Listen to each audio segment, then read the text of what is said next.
سورہ فاتحہ پڑھی جاتی ہے۔ 6 اور 7 8 نمبر یہ ہے کہ دین کی بنیاد امور کا جامع ہونے کی وجہ سے سورہ فاتحہ کو سورۃ الکنز اور سورۃ الوافیہ اور سورۃ الکافیہ بھی کہتے ہیں، سبحان اللہ۔ اور 9 اور 10 شفا کا باعث ہونے کی وجہ سے اسے سورہ شفا اور سورۃ الشافیہ بھی کہتے ہیں۔ اس سورت کی بہت فضیلت آئی ہے۔ ہم اگر کسی بھی چیز میں سورہ فاتحہ پڑھ کے دم کر دیں، اس سورت کی وجہ سے اللہ تعالیٰ اس میں بے پناہ برکت حاصل فرماتا ہے۔ میرے حساب سے ہر بھائی کو سورہ فاتحہ یاد ہے، اس لیے اس کو آپ کثرت سے پڑھا کریں، اس کی بہت بڑی فضیلت ہے۔ اور 11 12 13 14 15 دعا پر مشتمل ہونے کی وجہ سے اس سورت کو الدعا، سورۃ التعلیم الدعا اور سورۃ التعلیم المسئلہ اور سورۃ السوال اور سورۃ المنازع اور سورۃ التفویض بھی کہتے ہیں، سبحان اللہ۔ یہ اس سورت کے نام جو میں نے آپ کو 15 گنائے ہیں، اس سورت کی بہت بڑی فضیلت آئی ہے۔ کچھ حدیث پاک اب سماعت کرتے ہیں تاکہ ہم جانیں کہ اس سورہ فاتحہ کو اللہ تعالیٰ نے کتنا بڑا مرتبہ دیا ہے اور اس سورت سے ہم کتنا فائدہ اٹھا سکتے ہیں، سماعت کریں۔ حدیث میں اس سورت کے بہت فضائل بیان کیے گئے ہیں، ان میں سے 4 فضائل درج ذیل ہیں۔ حضرت ابو سعید بن معلّہ رضی اللہ تعالیٰ عنہ فرماتے ہیں کہ میں نماز پڑھ رہا تھا تو مجھے نبی کریم صلی اللہ تعالیٰ علیہ وسلم نے بلایا، لیکن میں نے جواب نہیں دیا۔ جب نماز سے فارغ ہو کر بارگاہ رسالت مآب صلی اللہ تعالیٰ علیہ وسلم میں حاضر ہوا تو میں نے عرض کی، یا رسول اللہ صلی اللہ تعالیٰ علیہ وآلہ وسلم، میں نماز پڑھ رہا تھا۔ تاجدار رسالت صلی اللہ تعالیٰ علیہ وسلم نے ارشاد فرمایا، کیا اللہ تعالیٰ نے یہ نہیں فرمایا استجیبوا للہ وللرسول اذا دعاکم، کہ اللہ اور اس کے رسول کی بارگاہ میں حاضر ہو جاؤ جب وہ تمہیں بلائے۔ سبحان اللہ۔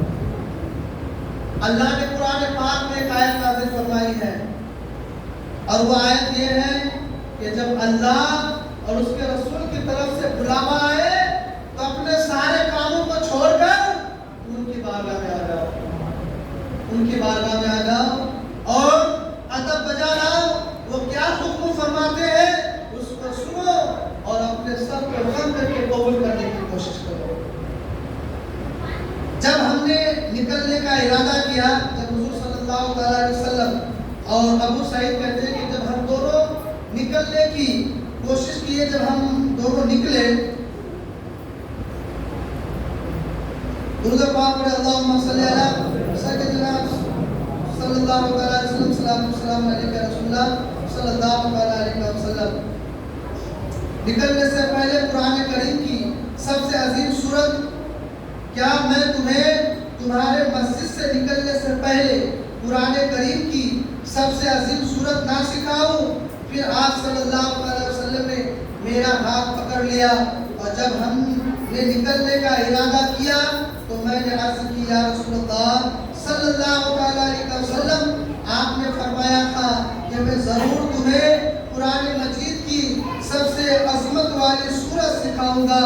ارشاد فرمایا وہ سورت الحمدللہ رب العالمین ہے اور یہی سبع مثانی اور قرآن عظیم ہے جو مجھے عطا فرمائے گئے۔ حضور صلی اللہ علیہ وسلم نے حضرت ابو سعید سے فرمایا، کیا میں تمہیں وہ عظیم سورت نہ بتاؤں؟ کیا وہ میں سب سے زیادہ مرتبہ والا سورت نہ سکھاؤں؟